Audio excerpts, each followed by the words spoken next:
Hello guys, welcome back to this channel. तो आज मैं एक्सप्लेन करने वाली हूँ क्रिमिनल जस्टिस के सीज़न 1 को।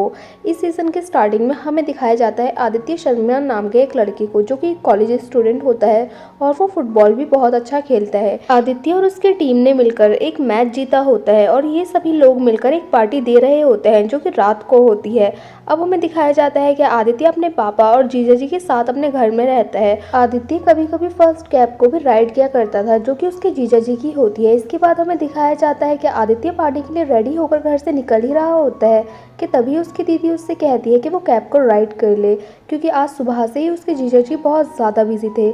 आदित्य पहले तो मना करता है, लेकिन फिर उसकी दीदी उसको किसी तरह से मना लेती है और फिर आदित्य भी कैब को राइड करने के लिए रेडी हो जाता है, क्योंकि अभी पार्टी में थोड़ा टाइम होता है। अब शो की स्टोरी आगे बढ़ती है और हमें दिखाया जाता है कि उस दिन आदित्य बहुत सारे राइड को एक्सेप्ट करता है और बहुत सारे लोगों को उनकी मंजिलों पर छोड़ता है।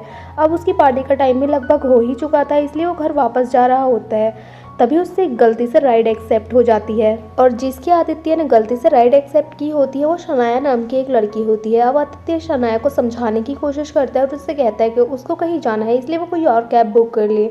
लेकिन जो सनाया होती है वो आदित्य की बात सुनने के लिए रेडी नहीं थी और सनाया आदित्य के साथ मिसबिहेव भी करती है। अब आदित्य समझता है और सोचता है कि थोड़ी देर की बात है, वो उसको उसके घर पे छोड़ के वापस से पार्टी में चले जाएगा।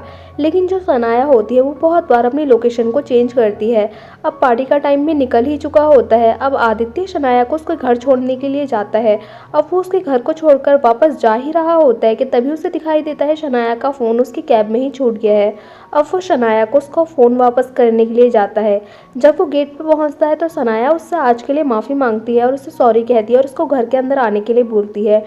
पहले तो आदित्य घर के अंदर जाने से मना कर रहा होता है, लेकिन फिर वो भी घर के अंदर चले जाता है। अब ये दोनों एक दूसरे से बातचीत करना स्टार्ट करते हैं। अब आदित्य को भी सनाया की कंपनी अच्छी लगने लग जाती है और ये दोनों साथ में डांस करते हैं और बहुत ज़्यादा इंजॉय करते हैं। ये दोनों साथ में काफ़ी क्लोज आ जाते हैं और जब ये दोनों किस कर रहे होते हैं तो जो शनाया होती है वो ड्रग्स की एक गोली उसके मुंह में डाल देती है, जिससे कि आदित्य को भी ड्रग्स का नशा हो जाता है और इसी सब के चलते ये दोनों इंटीमेट भी हो जाते हैं। अब ये दोनों साथ में ही सो जाते हैं। जब आदित्य की नींद खुलती है तो वो अपने घर वापस जाने के लिए शनाया के घर से निकलने लगता है और वो शनाया को गुड बाय बोलने के लिए उसके पास जाता है। जैसे ही वो उसके ऊपर हाथ रखता है तो उसका हाथ ब्लड में सन जाता है और जो आदित्य होता है वो बहुत ज़्यादा डर जाता है, क्योंकि वो देखता है कि सनाया का खून हो चुका है। आदित्य को इतना ज़्यादा डर लग जाता है और उसको समझ नहीं आता कि क्या किया जाए। अब वो जल्दी जल्दी खून के धब्बों को हटाने की कोशिश करने लग जाता है और वहाँ पर जो चाकू रखा होता है जिससे कि खून किया गया होता है उस पर से भी ब्लड को साफ करने लग जाता है और वो उस चाकू को अपने साथ लेकर यहाँ से चले जाता है। जब आदित्य सनाया के घर से भाग रहा होता है तो सनाया का एक पड़ोसी आदित्य को उसके घर से भागते हुए देख लेता है।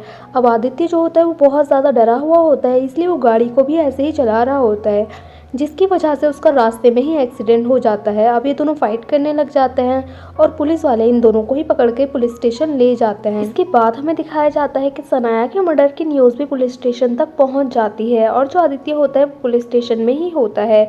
यहाँ पर सनाया के पड़ोसी को पूछताछ करने के लिए पुलिस स्टेशन में बुलाया जाता है, लेकिन जब आदित्य को पुलिस स्टेशन में देखता है तो वो आदित्य को पहचान लेता है और आदित्य के पास खून में सना हुआ चाकू भी मिल जाता है।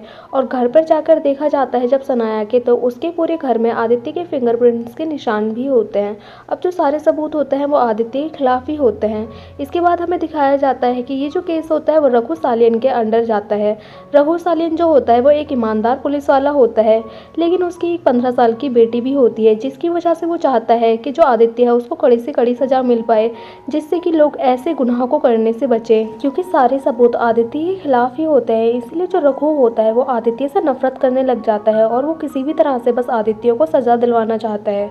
अब आदित्य पे जो चार्जेस होते हैं वो मर्डर और रेप के चार्जेस लगते हैं। इसके बाद यहाँ पर एंट्री दिखाई जाती है माधव मिश्रा की, जो कि पेशे से एक वकील होता है और वो छोटे मोटे केसेस ही हैंडल करते हैं और वो इस केस को भी एक छोटा केस समझकर यहाँ पर आए थे। लेकिन यहाँ पर आने के बाद उनको पता चलता है कि यह मर्डर और रेप का केस है, लेकिन फिर भी वो इस केस को लेना चाहते हैं। और माधव मिश्रा को आदित्य को देखकर लगता है कि उसने ये क्राइम नहीं किया है, क्योंकि इस केस में अब फर्स्ट कैब भी इन्वॉल्व हो गया था। इसलिए वो एक बहुत ही बड़ी कॉर्पोरेट लॉयर को हायर करते हैं जिसका नाम मंद्रा माथुर होता है और उसकी असिस्टेंट निखत होती है। मंद्रा माथुर अपने असिस्टेंट निखत के साथ आदित्य की फैमिली से मिलने के लिए उनके घर जाती है। वहाँ पर माधव मिश्रा पहले से ही नहीं होते हैं। यहाँ पर मंदिरा माथुर उनसे कहती है कि आपको मेरी फीस देने की ज़रूरत नहीं है, क्योंकि फर्स्ट कैब उसकी फ़ीस पे कर रहा होता है। और वो उनको ये भी सलाह देती है कि वो माधव मिश्रा जैसे वकीलों से दूर रहें।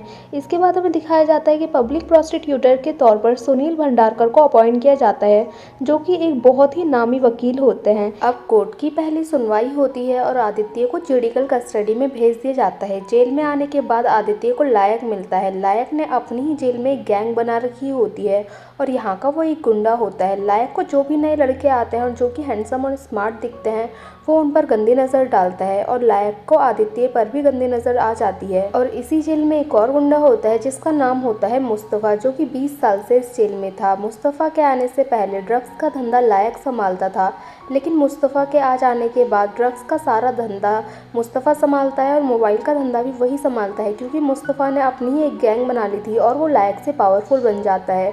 अब जो मुस्तफ़ा होता है वो आदित्य से कहता है कि मैं तुम्हें लायक से बचाने के लिए 5 लाख रुपए लूँगा और तुम इस जेल में फिर आज़ादी से घूम सकते हो। अब जो आदित्य होता है वो अपनी जान बचाने के लिए अपनी बहन अवनी से 5 लाख की डिमांड करता है। उसकी जो बहन होती है उसके सारे पैसे उसके हस्बैंड के अकाउंट में होते हैं और जो उसका हस्बैंड होता है वो अब आदित्य से नफरत करने लग गया था। इसलिए जो उसकी बहन होती है वो ईएमआई के बहाने अपने हस्बैंड के अकाउंट से 5 लाख रुपए निकाल लेती है और आदित्य को दे देती है। 5 लाख रुपए देने से आदित्य की जान तो बच जाती है, लेकिन उसकी बहन अवनी के लिए प्रॉब्लम्स क्रिएट हो जाती हैं। वो पैसे देने के बाद अवनी और उसके हस्बैंड के बीच टेंशन पैदा हो जाती है और बात इतनी ज़्यादा बढ़ जाती है कि वो डाइवोर्स तक चले जाती है और आदित्य की फैमिली के लिए भी बहुत ज़्यादा प्रॉब्लम क्रिएट हो जाती हैं।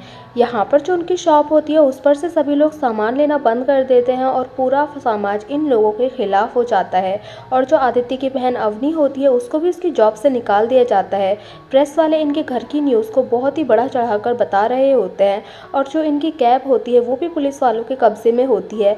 अब जो इनका पूरा अर्निंग सोर्स था वो पूरी तरह से बंद हो जाता है। माधव मिश्रा वैसे तो ऑफिशियली इस केस से अलग हो चुके होते हैं, लेकिन वो अभी भी सबूत इकट्ठा कर रहे होते हैं और वो सबूत इकट्ठा इसलिए कर रहे होते हैं क्योंकि पहले तो वो जो आदित्य होता है उसको बेगुनाह मानते हैं और दूसरा इसलिए कर रहे होते हैं कि वो मंदिरा माथुर को ये सबूत बेचकर कुछ पैसे कमा लेंगे। अब हमें कोर्ट का सीन दिखाया जाता है जहाँ पर जो सुनील भंडारकर होते हैं वो कुछ सबूतों को पेश करते हैं, लेकिन मंदिरा माथुर उनके सबूतों को झूठा साबित कर देती है। अब जो मंदिरा माथुर होती है वो अपनी तरफ से एक विटनेस को पेश करती है जिसका नाम होता है जिमी डिसूजा और वो 5 साल पहले शनाया का बॉयफ्रेंड था। जिमी डिसूजा कोर्ट में बताता है कि उसने मर्डर वाली रात को शनाया को 11 कॉल किए थे, लेकिन उसने एक भी कॉल का रिस्पॉन्स नहीं दिया, इसलिए वो उसके घर के बाहर चले जाता है और वहाँ पर वो आदित्य और शनाया को साथ में देखता है और उन दोनों को साथ में एंजॉय करते हुए देखता है। और वो कोर्ट में ये भी कहता है कि आदित्य उससे कोई भी जबरदस्ती नहीं कर रहा था, बल्कि ये दोनों तो अपनी मर्जी से एंजॉय कर रहे थे। अब हमें जेल के अंदर आदित्य और मुस्तफ़ा की दोस्ती को बढ़ते हुए दिखाया जाता है और जेल के बाहर आदित्य की फैमिली की मुसीबतें बहुत ज्यादा बढ़ रही होती है। निखत और माधव मिश्रा दोनों ही अलग अलग सबूत इकट्ठे कर रहे होते हैं ताकि वो आदित्य को बेगुनाह साबित कर सके और जो माधव मिश्रा होता है वो अपने सबूत निखत को बेचने के लिए भी रेडी हो जाता है। अब हमें कोर्ट की अगली तारीख का सीन दिखाया जाता है जहाँ पर सुनील भंडारकर अपने सबूत पेश करता है और मंदिरा माथुर अपने सबूत पेश करती है, लेकिन ये दोनों ही एक दूसरे के सबूतों को झूठा साबित कर देते हैं। अब जो मंदिरा माथुर होती है उसको केस अपने हाथ से निकलता हुआ दिखाई दे रहा होता है, इसलिए वो आदित्य के पास जाती है और उससे कहती है कि तुम मर्डर का केस अपने ऊपर ले लो और कह दो कि तुमने ही मर्डर किया है, जिससे तुम्हारे बाकी सब उसको माफ़ कर दिया जाएगा और तुम्हारी फैमिली की परेशानियां भी कम हो जाएगी। लेकिन जो निखत होती है वो आदित्य से कहती है कि तुम अपने दिल की बात को सुनो और अपने दिल को ही फॉलो करो। अब हमें नेक्स्ट तारीख का सीन दिखाया जाता है जहाँ पर जो आदित्य होता है वो अपने आप को बेगुनाह बोलता है और जो यहाँ पर मंदिरा माथुर होती है वो निखत के ऊपर बहुत ज़्यादा गुस्सा करने लग जाती है क्योंकि उसने ही उसको अपने दिल की बात सुनने की सलाह दी होती है। अब जो मंदिरा माथुर होती है वो इस केस को निखत को ही सौंप देती है और खुद इस केस से अलग हो जाती है। जो निखत होती है उसने इससे पहले एक भी केस नहीं लड़ा था, इसलिए वो थोड़ी नर्वस होती है। अब हमें जेल का सीन दिखाया जाता है जहाँ पर आदित्य की मुस्तफ़ा से लड़ाई हो जाती है और वो आदित्य से अलग हो जाता है। अब आदित्य जेल में भी अकेला पड़ जाता है और उसकी प्रॉब्लम्स बढ़ जाती है। दूसरी साइड हमें निखत को दिखाया जाता है जो कि सबूत इकट्ठा करने के लिए माधव मिश्रा की हेल्प लेती है और इस केस को लड़ने के लिए भी माधव मिश्रा की हेल्प लेती है। अब हमें कोर्ट की हियरिंग का सीन दिखाया जाता है, जहाँ पर जो निखत होती है वो सबूतों को पेश करती है और वो कटघरे में शनाया के फादर को भी बुला लेती है, लेकिन फिर भी सारे सबूत जो होते हैं आदित्य के खिलाफ होते हैं, इसलिए उसको उम्र कैद की सज़ा हो जाती है। अब जो आदित्य होता है वो जेल में आने के बाद मुस्तफ़ा की गैंग में मिलकर उसके साथ काम करना स्टार्ट कर देता है। इसी बीच जेल का सुपरिटेंडेंट भी चेंज हो जाता है और जो नया सुपरिटेंडेंट आता है वो लायक के साथ मिलकर उसके साथ काम कर रहा होता है और वो आदित्य और मुस्तफ़ा को काल कोठरी में डाल देता है और उनको काफ़ी दिनों तक उसी काल कोठरी में रखता है। जब आदित्य काल कोठरी से बाहर आता है तो लायक उसको बहुत ज़्यादा परेशान करने लग जाता है और उसको बहुत ही बुरा हाल कर रहा होता है। लेकिन जो मुस्तफ़ा होता है जब वो बाहर आता है तो वो पूरी तरह से बदल चुका होता है और वो एक बहुत ही शरीफ इंसान बन चुका होता है। अब उसका किसी भी गैंग से कोई भी वास्ता नहीं होता है। अब यहाँ पर जो आदित्य होता है वो अपनी एक अलग गैंग बनाता है और वो लायक के नाक में दम करना स्टार्ट कर देता है। अब जो लायक होता है वो आदित्य से लड़ाई करने के लिए उसके पास जाता है। जो आदित्य होता है वो लायक को बस मारने ही वाला होता है कि तभी वहाँ पर मुस्तफ़ा आ जाता है और वो लायक को मार देता है और वापस से जेल के अंदर मुस्तफ़ा का राज चलने लग जाता है। इसके बाद हमें माधव मिश्रा को दिखाया जाता है जो कि आदित्य की पुरानी फाइल्स को चेक कर रहा होता है। तभी उसको एक ऐसा पॉइंट दिखता है जिस पर कि अभी तक किसी की नज़र नहीं गई होती है और वो उसको बहुत ही बारीकी से चेक करता है। अब माधव मिश्रा वापस से इस केस पर काम करना स्टार्ट कर देता है और वो निखत को सब कुछ बता देता है और उसको भी अपने साथ शामिल कर लेता है। अब वो पुलिस इंस्पेक्टर रघु सालियन के पास जाते हैं और उसको अपने साथ मिलने के लिए कहते हैं, लेकिन रघु सालियन पहले तो मना करते हैं, लेकिन बाद में माधव मिश्रा उसको किसी तरह से मना लेते हैं। अब यहाँ पर केस को आगे बढ़ाया जाता है और यहाँ पर हमें एक नई एंट्री दिखाई जाती है जिसका नाम नरेश लखानी होता है। नरेश लखानी और उनकी वाइफ मिलकर एक रिहैबिलिटेशन सेंटर चला रहे होते हैं और सनाया भी इसी सेंटर में वर्क करती है। जो सनाया के फादर होते हैं वो नरेश लखानी के काफी अच्छे फ्रेंड होते हैं। इन्वेस्टिगेशन करने पर पता चलता है कि मर्डर वाली रात को सनाया ने इस जगह से जॉब छोड़ दी थी और वो ड्रग्स को छोड़ चुकी थी, लेकिन उस रात उसने वापस से ड्रग्स लेना स्टार्ट कर दिया था। अब जब इन्वेस्टिगेशन ज़्यादा होती है तो यहाँ पर पता चलता है कि ये जो लोग थे वो एक रिहैबिलिटेशन सेंटर की आड़ में एक सेक्स रैकेट चला रहे थे और सनाया को ये सब कुछ पता चल जाता है और वो इन लोगों को एक्सपोज करने की धमकी देकर यहाँ से चली जाती है। और जो नरेश लखानी की वाइफ होती है वो सनाया को ऐसा करने से रोकने के लिए उसी रात उसका मर्डर कर देती है। सबूत के तौर पर उसका एक इनहेलर वहाँ पर मिल जाता है जिस पर कि उसके फिंगरप्रिंट के निशान होते हैं जो कि सनाया के घर में मिलता है और उन लोगों का एक कन्फेशन वीडियो भी पुलिस के पास होता है। इन सारे सबूतों के मिलने के बाद आदित्य को इस केस से बाइज्जत बरी कर दिया जाता है और ये सीजन यहीं पर एंड हो जाता है। सो गाइस हमें कमेंट करके ज़रूर बताना कि आपको ये सीजन कैसा लगा। अगर अच्छा लगा हो तो लाइक करें, शेयर करें और कमेंट करें और सब्सक्राइब करें इस चैनल को ऐसे ही मज़ेदार वीडियोज़ को देखने के लिए। और हाँ, बेल आइकन को दबाना ना भूलें। Thank you for watching guys.